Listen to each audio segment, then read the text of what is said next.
ओम शांति। आज 15 जनवरी 2021 है और आज बाबा के साकार रूप से चले हुए मधुर महावाक्यों का स्पष्टीकरण करेंगी आदरणीय आशा दीदी।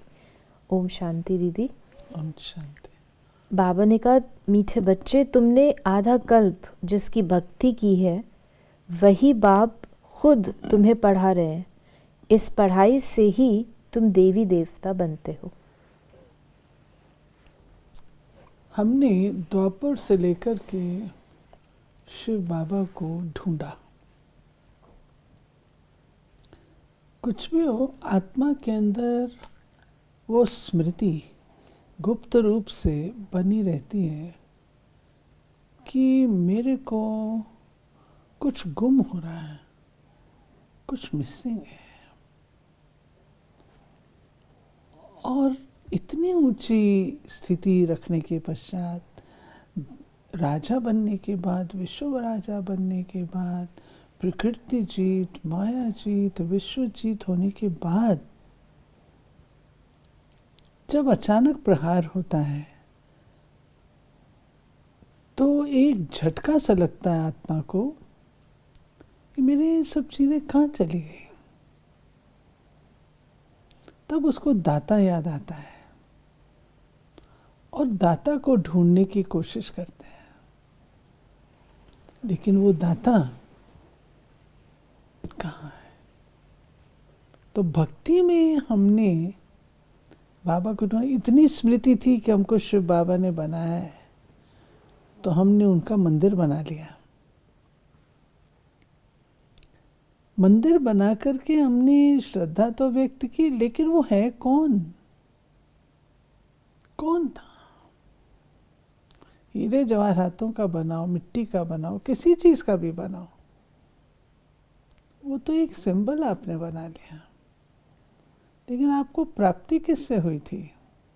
वो कौन है? तो उसको हमने बहुत ढूंढा। ढूंढते ढूंढते हमने अनाचार भी कर लिया कि वो कण-कण में है, मुझ में भी है। तो बाबा आकर के ये सारे भेद खोलते हैं और आकर के हम बच्चों को पुनः अडॉप्ट करते हैं, समझ देते हैं, अपनी पहचान देते हैं और फिर हमको पढ़ाते हैं। प्रश्न है, योग बल के लिफ्ट की कमाल क्या है? तुम बच्चे योग बल की लिफ्ट से सेकंड में ऊपर चढ़ जाते हो, अर्थात सेकंड में जीवन मुक्ति का वर्षा तुम्हें मिल जाता है। तुम जानते हो सीढ़ी उतरने में 5000 वर्ष लगे और चढ़ने में 1 सेकंड में। यही है योग बल की कमाल। बाप की याद से सब पाप कट जाते हैं, आत्मा सतो प्रधान बन जाती है।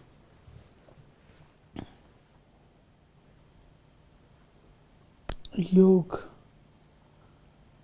वो लिफ्ट है, शक्ति है। किससे योग है? जो सर्व प्रकार का, सर्व ज्ञान का, सर्व खुशियों का, सर्व खजानों का दाता है, और वो मेरा पिता है। इतनी सी बात अगर आत्मा रियलाइज कर लेती है तो उससे लिफ्ट मिल जाती है, फिर उसे मेहनत नहीं करनी पड़ती, अधिकार हो जाता है। अधिकार में ये सब चीजें स्वतः अपने आप उपलब्ध हो जाती हैं। सिर्फ लिफ्ट में बैठना होता है। वो लिफ्ट योग की है। योग के द्वारा असंभव भी संभव हम कर सकते हैं। बाबा ने कहा, रूहानी बाप की महिमा तो बच्चों को सुनाई। वो ज्ञान का सागर, सत चित आनंद स्वरूप है, शांति का सागर है। उनको सब बेहद की सिफतें दी जाती हैं। जो सिफतें बाबा ने कहा ना, महिमा, तो बाबा कहते हैं कि मैं ज्ञान का भी सागर हूँ, प्रेम का, हर चीज़ का सागर है। तो मेरी महिमा बेहद के रूप से है। बाबा ने कहा कि किसकी पूजा करना, माथा टेकना और उनकी जीवन कहानी को न जानना, उसको कहा जाता है ब्लाइंड फेथ। नेचुरल है। आप किसी की पूजा करें, किसकी महिमा कर रहे हैं, फिर आपसे कोई पूछे अच्छा आप इनको जानते हो, तो आपको नहीं, मैं जानती तो नहीं, तो आप महिमा इसकी कैसे कर रहे थे, मेरे को कहा गया तो मैं महिमा कर रही, ये तो कोई मीनिंग नहीं हुआ ना। ऐसे ही बाबा कहते हैं कि हम जिसकी पूजा करते हैं, आराधना करते हैं, मस्तक नवाते हैं, सब कुछ करते हैं, लेकिन वो हैं कौन, हमारे क्या लगते हैं, क्यों हम उनके आगे सिर झुका रहे हैं, क्या संबंध है, ऐसा क्या किया उन्होंने, हाथ ना कान मुंह पैर तो वही हैं जो हमारे हैं, तो उनमें कौन सा फर्क आ गया। जब तक ये नहीं जानते हैं और बिना उसके करते हैं तो वो ब्लाइंड फेथ ही हुआ ना। दूसरी बात, अगर हम जाने भी उनकी बायोग्राफी को जान भी लें, महिमा करें, लेकिन हम उनके जैसा बने नहीं, उसको क्या कहेंगे। शिव बाबा भी कहते हैं कि तुम बच्चे मेरे आगे आकर के दुनिया भर की मेरी महिमा करते हो, जो बाबा ने कहा महिमा करते हो, अगर खुद को बदलते नहीं क्या फ़ायदा। क्या तुम मुझे याद कराते हो कि मैं ये सब कुछ हूँ, मुझे तो सब पता है मैं कौन हूँ, क्या हूँ, मुझे याद कराने की आपको आवश्यकता नहीं है। मैं अपन को जानता हूँ, आप अपनी सुध लो आपका क्या हाल है, और ये भी समझ लो सिर्फ महिमा करके तुम पार नहीं उतर सकते, तुम केवल मेरी महिमा कर लो और समझो कि आप पार हो जाओगे, ये ब्लाइंड फेथ है तुम्हारा। तुम्हें मेरे रास्ते पर, मेरे कहने पर, श्रीमत पर चलना पड़ेगा, अपने आप को लायक बनाना पड़ेगा। सिर्फ महिमा करने वाला सत्युग का गेट भी नहीं देख सकता। बाबा ने कहा बाप पढ़ाते हैं तो बहुत ढेर ब्राह्मण हो जाते हैं, पहले तो ये एक था ना, एक से कितनी वृद्धि हुई, कितनी होने की है। जितने सूर्यवंशी चंद्रवंशी देवताएं थे उतने सब बनने के हैं। फिर बाबा ने कहा आत्माओं को भिन्न भिन्न पार्ट बजाना है। इस झाड़ का पहले पहले थुर है देवी देवताओं का, फिर उनसे ट्यूब्स निकलती हैं। ये सृष्टि रूपी वृक्ष, और इस जो वृक्ष का जो बीज रूप है वो स्वयं परमात्मा है, और उस बीज के अंदर सारा झाड़ समाया हुआ है। आदि सनातन देवी देवता धर्म और उसके पश्चात जो अन्य धर्म हैं, इस्लाम, बुद्धिज़्म, क्रिश्चियनिटी, वो सब उसमें से निकलते हैं। तो बाबा कहते हैं कि ये ज्ञान तुम बच्चों को है कि हम कैसे आदि सनातन देवी देवता धर्म के थे, फिर कैसे हमने सारा ये झाड़ पार किया, और अब पुनः हम शिव बाबा के साथ संगम युग पर जड़ में बैठे हैं, और जड़ से सारे वृक्ष को हम जल दे रहे हैं। हमारी पूर्वज की स्थिति है, हम इस सारे वृक्ष के पूर्वज। बाप दादा इकट्ठे हो गए ना, कब्रिस्तान बनाते थे, सब बाप की याद में सो जाओ, सब ध्यान में चले जाते थे। ये सब शिव बाबा की चतुराई थी। ये बाबा ने वह बात बताई है जब आदि में भट्टी के दौरान, 14 वर्षों की भट्टी के दौरान, बाबा भिन्न भिन्न रूप से योग का अनुभव कराते थे। कभी जैसे राजाई पोशाक से, कभी योगियों की ड्रेस में, कभी कुछ कभी कुछ कभी कुछ, ऐसे बाबा बिल्कुल अशरीरी स्थिति में हो जाएं और अशरीरी होकर के शिव बाबा को याद करें। जैसे शरीर मुर्दा हो गया और मैं आत्मा जैसे कब्रिस्तान में पड़ी हूँ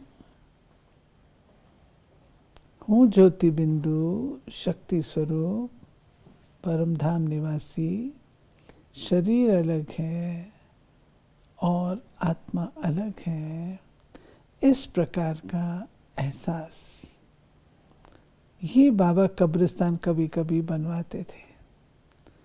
तो उसमें क्या होता था, सब ऐसे सो जाते थे और मम्मा बाबा एक एक को दृष्टि देने आते थे।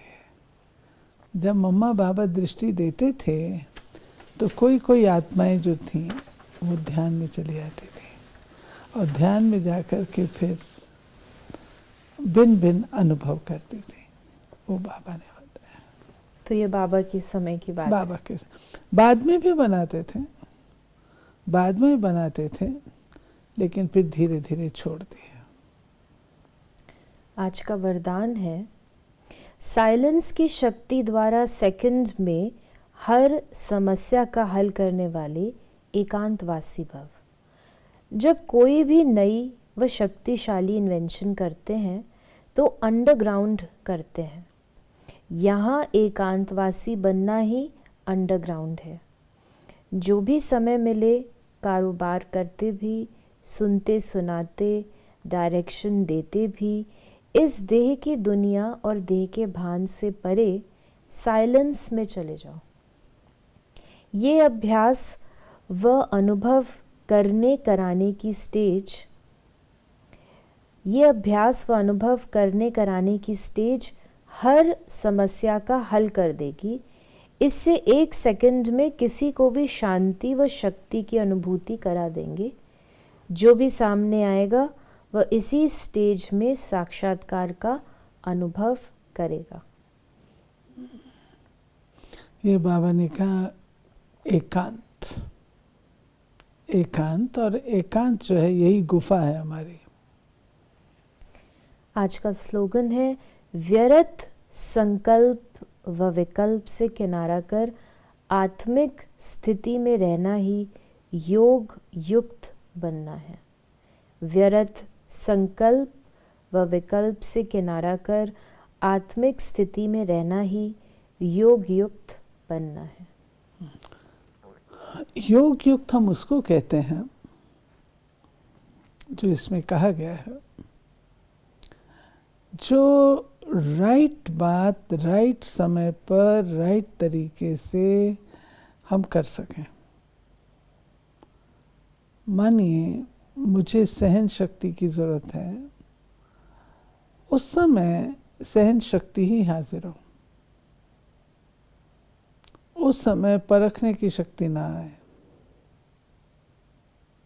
तो योग युक्त जब हम रहते हैं तो शिव बाबा से कनेक्शन रहता है ना, तो शिव बाबा तो कभी भी रॉन्ग नहीं है। तो निशानी योग युक्त की है कि वो शिव बाबा से कनेक्टेड है, और शिव बाबा से कनेक्टेड है, कोई भी चीज़ गलत नहीं हो सकती। दूसरी बात है व्यर्थ और नेगेटिव। अगर व्यर्थ है और नेगेटिव है तो स्वाभाविक है कि आप योग युक्त नहीं है। शिव बाबा तो कभी भी व्यर्थ नहीं करता, शिव बाबा तो कभी भी नेगेटिव नहीं होता। जब शिव बाबा नेगेटिव नहीं, शिव बाबा व्यर्थ नहीं करता, तो हम योग युक्त हैं। तो बाबा ने ये बात कही है कि योग युक्त युक्ति युक्त। जैसे व्यक्ति योग युक्त होगा तो वो युक्ति युक्त होगा। युक्ति युक्त अर्थात राइट बात सूझेगी। युक्ति युक्त चालाकी को नहीं कहा जाता। कई लोग युक्ति को चालाकी भी समझ लेते हैं, लेकिन युक्ति युक्त अर्थात जो उस समय के लिए उपयुक्त है वही करेगा, वो योग युक्त की निशानी है। तो ऐसा प्रवीण बनने के लिए व्यर्थ और नेगेटिव तो बहुत बहुत दूर की बात है, उससे बहुत दूर रहना पड़ेगा। ये तो बिल्कुल इनिशियल स्टेज वाली बात है कि अगर आपने योग युक्त बनने का लक्ष्य रखा है तो इन चीज़ों से तो आपको किनारा करना ही होगा।